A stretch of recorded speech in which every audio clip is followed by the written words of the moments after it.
The Joyful Friar podcast is made possible by the generous support of our friends.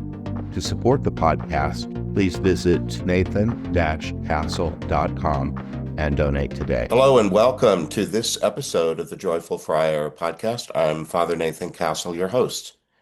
Today we're bringing you a new story that's not in any of the Afterlife Interrupted books. It's the first part of a trilogy, so we're just telling the story today, and we'll go into it in different kinds of detail in the next two podcasts. But today we're telling the story of Pete, Angel Marco, and Erik. Pete died in a tragic way. He was in a small pickup truck by himself. He was driving in a place that was hilly. He said it was a neighborhood with lots of expensive homes on large lots.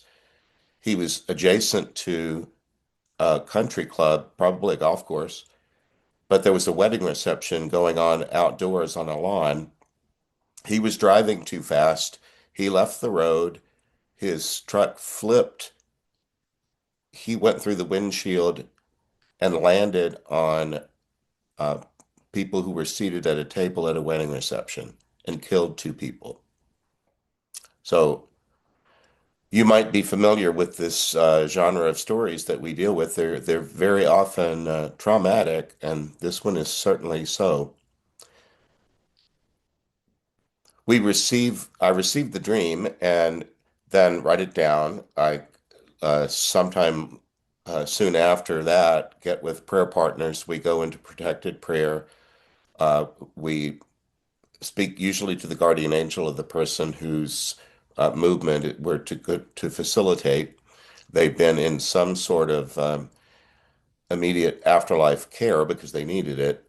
They've healed to a point where they don't need that level of care any longer, and we're sort of the discharge staff helping them on to a next level that's freer and happier. Or maybe at least it's a place where they've in sequence been able to accomplish something, and now it's time to accomplish something else. Sometimes I compare it to, moving from third grade to fourth grade. You might still come back and visit where you were last year, but you don't need to be there any longer. You learned what could be learned, what they were teaching there. Well, I'm going to read a lot today because I just like the story the way that it's told. Uh, at the beginning of it, well, first of all, this one I did with only one prayer partner, Karen. Karen is a therapist who lives in Southern California. I was with my beloved Toto, my little dog friend who has since died. He was in my lap at the time. Here's the dream as I received it on July the 7th of 2021. So that's more than 4 years ago now. I was at a conference of priests. We were all seated outdoors in small conversational groups. A car or pickup truck came up the hill, became airborne, and came down hard, nose first. I think three people were killed. Around the scene, no one reacted with alarm. There was a little conversation about who had been in the car and whom it landed on, but no sense of alarm. I awoke. This is being told well after the fact and in the afterlife, so it doesn't have the kind of panic that would normally happen around such an awful occurrence because it's been some time. Anyway, um, I asked for a guardian angel to come and give us some clarity. That's a very odd uh, scene. And an angel, Marco, showed up. And I liked the way that Marco spoke, so I just wanted to share it with you directly.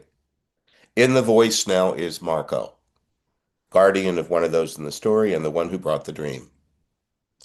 I haven't been invited to be inside of another one quite like this before, so I'm getting accustomed to taking the way that I perceive things and moving into eyeballs and skin. In my lap, his lap, which is now our lap, is a small dog named Toto. So my friend Karen said, "So is this new for you?" And he said, "It is. When you make your journey, you'll experience many new things." And should there ever come a moment when you think you've experienced all there is to experience, know that you are deceiving yourself. Isn't that good? Good advice from a guardian angel. Karen says, there's more. And Marco said, yeah, there always is. I've never done this.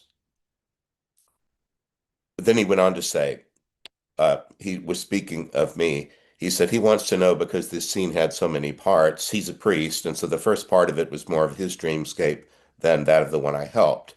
I guess he, me, is used to being in conferences of priests who are organized in outdoor parties, maybe because a retreat director has given them a topic and they're to go talk about it in a small group.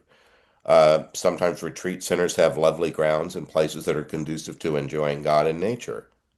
Other times, maybe it's just the cocktail hour, and people are in small clusters having food and drink just to be social. The first part of his story had that backdrop. You will help one individual today. That's helpful to us because we don't always know that at the front end. So we're going to help one person, maybe others, but at least one. He's the one who brought the story and is, we believe, prepared to take part in the process that you foster. He had other options, and it was he who selected you. And Karen, he hoped he would get you.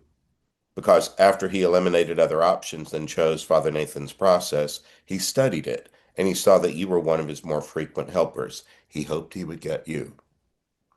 Well, Karen just said, I look forward to meeting him. So Marco said, I'll slide aside and assist in prayer. Thank you for your good work. Well, then they took, one moved out. Pete began to emerge, and I said, his name is Pete, and he's ready to speak. I'm a little embarrassed. They don't tell your secret so that he didn't violate any confidence, but it's true. I hoped I might get you, Karen, as the helper. I was able to do something on the order of like watching videos, something like little recordings of how you've helped other people.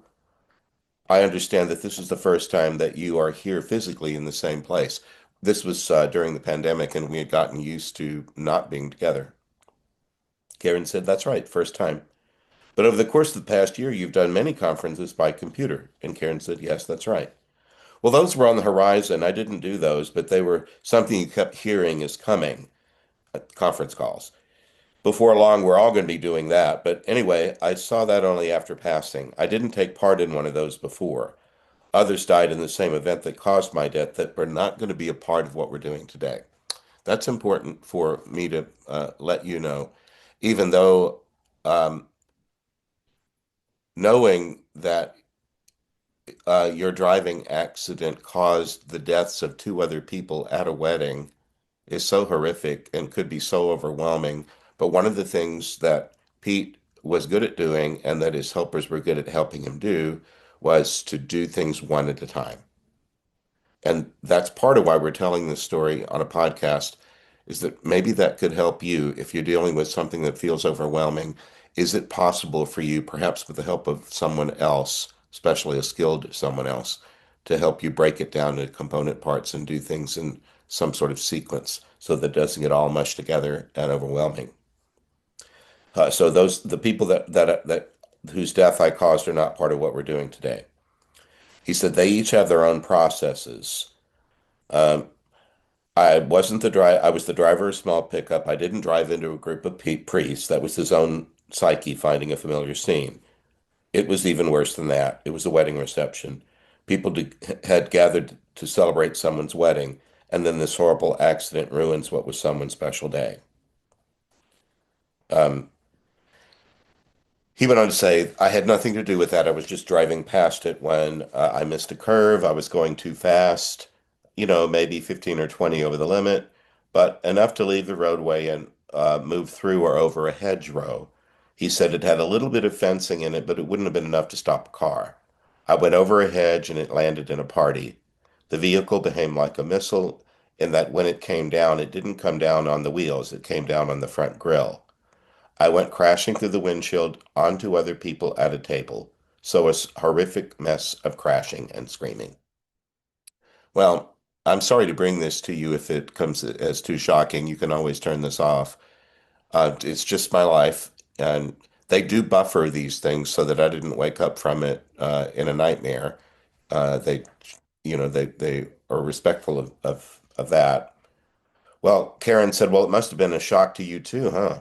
He said, I died in an instant, and I was responsible for the deaths of two other people. And listen to this. I was instantly well cared for by very competent helpers. You might be familiar with this. Something like Afterlife EMTs, Afterlife people with a skill for coming out of the scene of something tragic and sudden, and then behaving according to their training, seeing and assessing who needed what. I've only been told of it later, and I've seen a little bit. They've shown me something of what it might have looked like from a height. They wouldn't let me go closer because it would be too ugly, but they did show me what happened in the most basic way to see it, and that's pretty much what they do for me in a dream. They separated out things. Marco, whom you just met, right away was at my side saying, come with me. He was authoritative without being bossy. I think that's just what you'd want from first responders in a crisis. You want them to take charge. He said they were what authoritative without being bossy.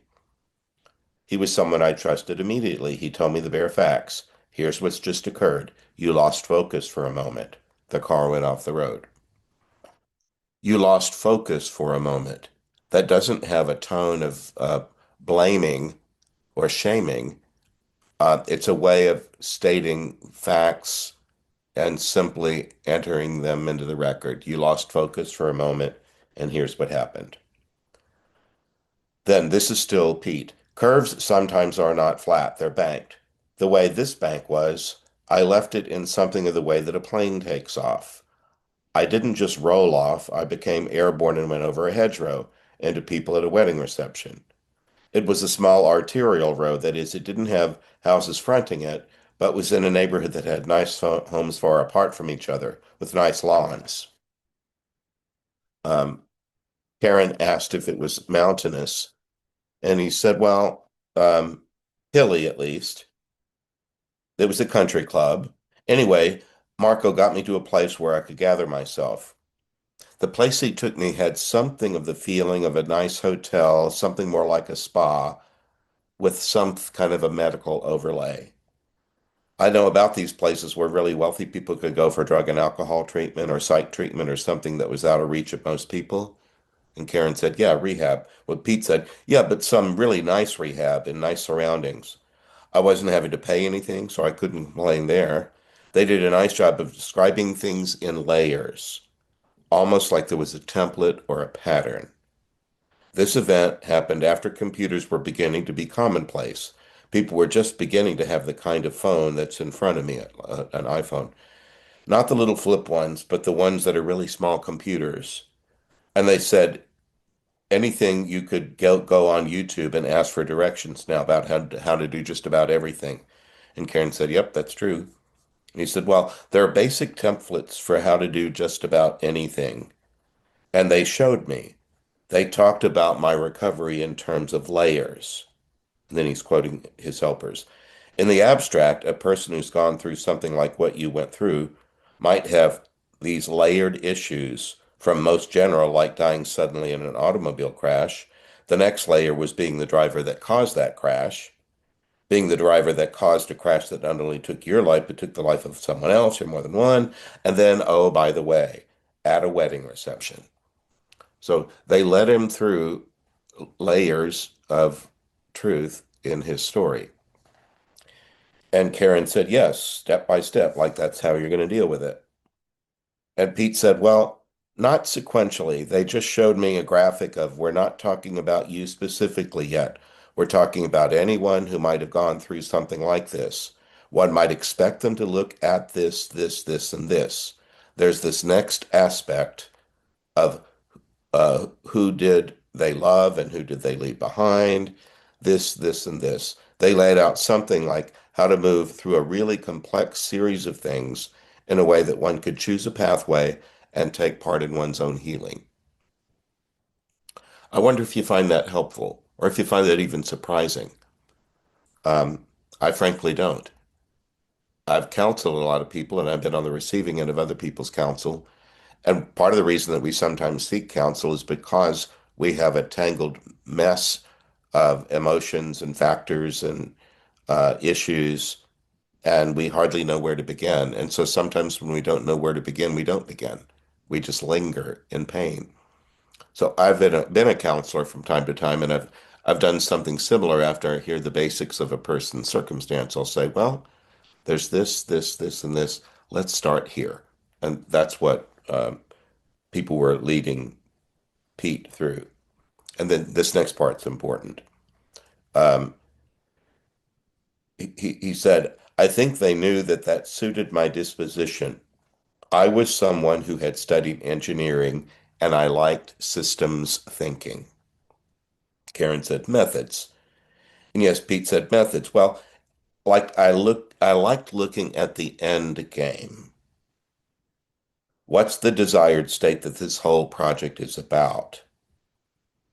They said it's similar to the state that you were already in. You were living happily and peacefully, and you were going about your business when this happened. Is there a way to come back to a similar state after something tragic like this happens? That's just, I think, so important. Sometimes I get people from this audience who contact me and want to talk because they're in such deep grief, um, and they're having a hard time finding their way through it. And sometimes they feel like there is no way through it, that they're stuck being this um, despairing, um, this angry, this confused, this sad, and there's no way forward. Well, there is. It just might take some good help to make a plan. And because Pete was had studied engineering, he was used to this kind of thinking. They said to him, uh, "You're not the first one to die of a tragic thing. Here's the system of how others have moved through. Here are some options." So they gave him some options to consider. So there's a template for this. Already knowing that others have been where you are is important. Sometimes we can get so lost in the detail of our particular experience that the story that we tell ourselves has such peculiarity that nobody's ever been through anything like this.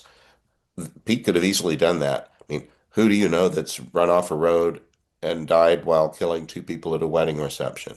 He could have gone into that detail and thought, this is so unprecedented. There's just nobody's ever been anything like through anything like this. Well, other people have died in traffic accidents that took the lives of innocent people. If you take away some of the detail, yes, there are people and there is a template. Others have gone through this. He said it's really funny because it would sound like all of that should take a lot of time to think one's way through, but it didn't really feel that way. It felt almost instant that I was given a lot of options, but it almost self-selected. If you can imagine plugging all this into a computer and pushing a button, it was more like that. All I needed to do was ask. I just asked the whole team, okay, I see the complexity of it. I see the different options. And it was like a rapid computer that just eliminated everything except what was best. Remember, this is an engineer going through this complicated afterlife grief work. And they said, well, this isn't a once and for all calculation. This could be done again. But the way you ask the question, this is the answer that you're getting. And it also had a part about pitfalls to avoid. One of them was self-reproach. You can add even more to your plate if you want to linger on how stupid you were or what a bad guy you are or any of that. And boy, having done this work for between 25 and 30 years, I have seen that lots of times where somebody makes things harder by self-reproach. If you need to blame yourself for something, could you just do it once and be done with it? And I'm also a confessor, and people come into confession to a priest and accuse themselves of wrongdoing. And I have to listen for, are they getting this off their chest or are they retaining it? Because you could come in and tell a priest that you did something uh, about which you feel terrible, but if you retain it, you're thwarting your own healing. You get it? I hope that if you've ever catch yourself doing that, that you'll ask for help and move in a different direction. Don't stay in self-reproach. If you did something wrong, own up to it, acknowledge it once, and then be done with it. Anyway, um, he said, uh, I didn't want to linger on how stupid I was or what a bad guy I was or any of that. And Karen said, it sounded like you weren't a bad guy to begin with. And Pete said, well, yeah, but had I survived, I would have gone to jail. It would have been vehicular manslaughter or some kind of negligence. And Karen said, because of the speed? And Pete said, yes. So if I had survived it, if I hadn't ruined my life entirely, I would have at least put a big dent in it. It would never have been my intention to go to jail for taking other people's lives because of carelessness, but there I was. So, but I did die, and others then said to me, well, here is your current state. And he said, I really like that language. Here is your current state. I wonder if that's a phrase that could help you. If you feel like you're somehow spinning your wheels or stuck in something that continues to sadden you, can you ask, what is my current state? Not just all those past wrongdoings or forebodings of the future. What's my current state? And Karen said, well, that sounds like it fits how your mind works. He said, yes, current state is always what engineers start with. That's the way you begin a process. You think, what's the current state? And they told me, here it is. And I said, very well then. So he accepted the current state. Then the process that I was just describing set in place. And then there was a sort of numerical sequence of what ought to be done in what order. Very near the front end was the place that you've, or the level that you've been on since you left your body, is coming to an end of its usefulness. They're talking about the way they were helping him. It involves some orientation, sorting function, some regaining of equilibrium, getting a sense of agency and competence back, and of trusting that even though you've made a very large mistake with far-reaching consequences, you also know yourself to be a person who's responsible and capable and can have a future that's not completely encumbered by this event. We will help you through it. I just find that inspiring. Um, I have been in circumstances where someone has caused the loss of life of others, and I've had to be either with the um, survivors of those whose lives were lost, sometimes the survivors of the person who caused an event, either intentionally or accidentally. Uh, I've been there and helped with that kind of thing even recently, actually. Um, But even though you made a very large mistake with far-reaching consequences, you also know yourself to be a person who's responsible and capable and can have a future that's not completely encumbered by this event. That's a big, big truth. Karen said, well, your life was much bigger than that one day, that one event. Pete said, well, I've never done work around death, dying, grief stuff, but when I read about it or had any exposure to it, that's always the approach I took when I gave it any thought, which wasn't a lot, but when I did, I would think, well, what would I do if that happened to me? You really ought to do this, that, and the other. I would look at other people's lives and circumstances and think, um, my mind just worked that way. I would take hypotheticals and I would daydream about if that happened, here's what I would do. And then, of course, I ended up in something that wasn't at all hypothetical. It was very complex. But they said, but Pete, complex isn't that hard if you have the right algorithm. And so that brought me to you. I think yours, even though it seems to me a high calling and beautiful, mysterious work, it's pragmatic. It's a function. And that's true. Part of why we're telling you this story. It's a function. And Karen said, yes, you're here to help you move along. And only that. You don't have to be in charge of anything else except getting me transported or helping me to do that move. And that's true. We don't have other responsibilities. We have this one task to do. Pete said, I have an idea that I would not like to be in a pickup truck that left the road and crashed and killed people. And Karen said, Yep, I bet. So he said, I would not to like be in any vehicles, cars, and no roads. And Karen said, And no pickup trucks? And he said, Yes, and I've been assured that won't be necessary, however I move. Karen said, Nope. And if I'm ever to get back in the saddle and drive a car again, that's not at all on my short list today. And Karen said, I don't blame you for that. Have you thought about who? And Pete said, I have, and I'm going to be still for a moment and allow him to do what he does. So Pete slid to one side. It's the way I talk about it. And this is me. I said, the voice is changing. And who came through? Erik, who was in book one of our alumni. Erik said, yesterday, Father Nathan was on a conference call with people in Albuquerque, New Mexico, who had read the first Afterlife book. I'm one of the people in that book. And Karen said, Erik, nice to see you again. And he said, You might have read my story. It's in Afterlife Interrupted, book one. We called it Erik Alone with His Thoughts. If you remember his story, he showed me being on a trail with a group of other people on a hike, but I was hanging back.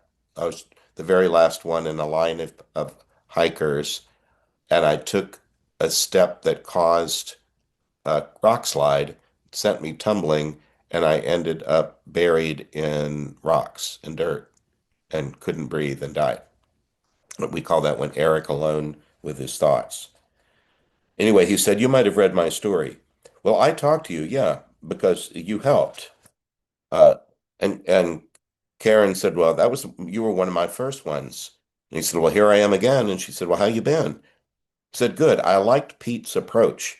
You might recall that I died young and too young to have fully chosen a field to study for a PhD because I wanted something that was more interdisciplinary. Erik was the only child of two PhDs, and he knew the family script that he was going to get a PhD. But he didn't want something that was clunky and cumbersome. He said he wanted something interdisciplinary, and he hadn't yet found it. So he was in a gap year, and he wasn't formally in a college program at the time of his death. Anything that I would have done would have been that kind of systematic style of approach that Pete just described. As it turned out, my life moved to an next plane that has much more interdisciplinary overlap than the formal academic system here does. And Karen said, Well, good. You get to keep learning, but in a way you like. And Erik said, Yes, in higher ed, thesis advisors, people who work with PhD candidates, even master's level candidates, they often don't want to do directed study because it's so much more work for them than just having people accept a program of study that's been all laid out. And so, on the one hand, universities will say in their printed material that we're ready to help you maximize your potential and so on. We'll work with you to create a plan of study. But when push comes to shove, they shove you toward the program that's already designed because it's just way more work for somebody than to have to accompany someone one by one, each student who wants to blaze a trail. But I've been able to do that here because nobody here is encumbered by time, money, and energy. Isn't that interesting? So I've been able to do self-directed study with mentors that who are not exhausted or frustrated or annoyed. I could be something like, I don't know, if I would consider myself yet a postdoc, but maybe somebody not exactly a teaching assistant or not like teaching undergrads, but I'm somewhere in the middle of that. Someone who's advancing along a continuum of learning in this mode, in this realm, and knows enough about it to help somebody else navigate it. And so I think I'm being invited to be, I don't know, more of a cab driver today. My job isn't just to is to get him to a place, it's to bring him to the place and carry him into it. Well, if you remember Erik's story, if you read book one, when it came time for him, when we asked him, who would you like to have come for you? He said, it could be anybody, couldn't it? We said, well, they'd have to want to come, but you can invite anybody you like. Who they have to have died, and but they'll be able to hear you if you ask. And he said, well, then I want Einstein. And I remember the person I was with was also a campus minister, and she said, all righty then. And within a few moments, Einstein was there. Karen said, Dr. Einstein was part of your crossing. Do you see him much? Is he with you? And Erik said, well, Father Nathan can see a glimpse of him just a moment ago and thought, is he coming? Well, it wouldn't surprise you, I shouldn't think, to know that he's in something like the quantum field where he's not in only one place. He's in many places. He can go anywhere that his imagination takes him. He took to that like a downhill skier. He wanted to follow everything to its conclusion and learn early on the skill needed to be in more than one place at a time without being divided. Wouldn't that be fun? It's something that you and I could look forward to if we wanted to approach our afterlife that way. It took some training, but he wanted to do that right away, almost the way that people have to learn languages sometimes just to study the thing they want to know. In my religious order, there's lots of guys that want to study some theological or philosophical topic, but most of the articles about it are in German or French or Greek or something else. And they first have to learn the foreign language just so they can read the materials, so they can study the thing they really want to study. That's what he's talking about. They have some building block that needs to be done first. Einstein is around, but that doesn't mean that this is the only place he's around, and he's many places doing many things. Well, you make sure to say hey for Father Nathan and me. Erik said, well, I think he can hear you right now, but he's not going to engage in the talking. He'll be part of what Pete goes on to next if Pete chooses that. And then Karen said, well, Pete's mind and your mind work quite similarly, so the fact that you're here is huge and wonderful. And Erik said, I think he was setting his sights a little low. I think he was thinking that mostly he needed to get a good job and that he would learn what he needed to learn in order to have a good job. I think the version of him that you're talking to now, that's someone removed from the time he left his body, has been shown. Well, it's just undeniable that there's way more here than meets the eye when you leave your body. Everybody goes, wow, this is way more than I thought. And so he said to do that kind of thinking about his own capabilities and possibilities. Because he doesn't need to earn an income any longer, some of that self-concern about having a career in order to pay bills has lifted. Won't that be fun? For those of you that would like to study and can't afford tuition, you won't have to afford tuition. You can study whatever you want. Karen said, well, I think Pete's been through a lot, but it sounds like he's done the work. He's ready to go and be with you. It'll be nice that you can be out in a lead for him. And Erik said, well, I think they want you to get a sense of momentum, succeeding at things, and feeling good about the success. And so the place for him to start is in the more concrete and what might be called left brain functions. When it comes time for him to delve more into the tragic aspects of what happened to him and grief and related things, I'll be a junior partner at that, and someone else will emerge. I'll still be around, but I won't be in the lead of that because that was never my strong suit. So see how they haven't ignored the fact that there's a bunch of grief associated, complex grief, but it's going to have its place. It's just it hasn't been time quite yet. Anyway, Erik slides aside and Pete reemerges. Well, this is Pete again. One of the things that made coming to the two of you people appealing was your body of work, some sort of like case law. You've done a lot of these, and I didn't want to entrust myself to rookies. As I studied you, I knew, of course, of the books and took the time not only to scan the cover or whatnot, but I went into the material. He did the reading. Erik was one who I thought of as a kindred spirit, a young man, not fully launched in the world, but not too uprooted by his sudden death, someone who could assess current state. And Einstein in the bargain. I hope Erik's flattered that he was the headliner and that Einstein was the subtext. Karen laughed and said, I think you're in really good hands, Pete. And he said, well, with that said, there's no use for us to linger. We can be on our way. Erik's not taking me hiking just to be ornery and to say I took one misstep and that's not going to keep me off the trail.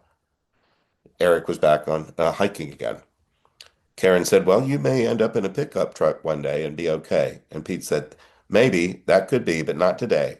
We're just going to go for a hike the way that Erik leads. And Karen said, it's been a great honor to meet you. And Pete says, likewise. Off we go. Glory be to the Father, to the Son, and to the Holy Spirit, as it was in the beginning, is now, and will be forever. Amen. Well, that's Pete's story. It's his story up to that point when we were dealing with him on uh, July 23rd, 2021. We did go back and ask his permission to use his story publicly. We did that on, let's see, August 29th of 2025. So in the next two episodes of the podcast, you'll hear what we call compassionate response to this story and spiritual practice that might arise from elements that are in this story.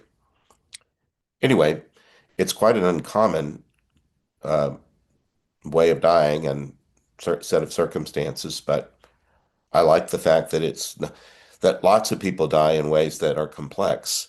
And if they're open to sequential thinking and taking one thing at a time, or like said, a day at a time, one step at a time, that can be a very good way to move through a complex story of grief.